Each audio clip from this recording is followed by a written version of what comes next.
Congress party రైతు కూలితో సహా కౌలు రైతుతో సహా ప్రతి ఒక్కరిని ఆదుకుంటాం, రుణమాఫీ చేస్తాం, పంట నష్టం ఇస్తామంటే భూమినే నమ్ముకున్న రైతన్న నమ్మాడు.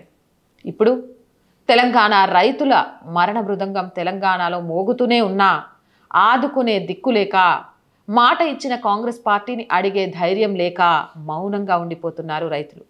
భూతల్లి ప్రకృతి ఇన్ని మోసం చేసినా ఓటేసి ఎన్నుకున్న నాయకుడైనా సరే తమ కన్నీళ్లను తులుస్తారు అనుకుంటే ఆ కన్నీళ్లకే కారణమవుతుంటే ఎవరికి చెప్పుకోవాలో అర్థం కాక భూతల్లి ఒడిలో శాశ్వతంగా నిద్రపోతున్నారు.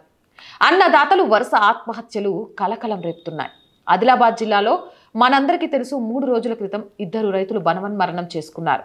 దాని నుంచి బయటపడకముందే మొన్న అంటే సోమవారం మరో 4 జిల్లాల్లో అప్పుల బాధతో 4 యువ రైతులు ప్రాణాలు వదిలారు. వేసిన పంటలు చేతికి రాక, వచ్చిన పంటకు సరైన మద్దతు ధర లేక, బోరుబావుల్లో నీళ్లు పడక, అప్పులు భారమై 3, రుణమాఫీ కాక మనస్తాపంతో ఒకరు తనువు చాలిచ్చారు.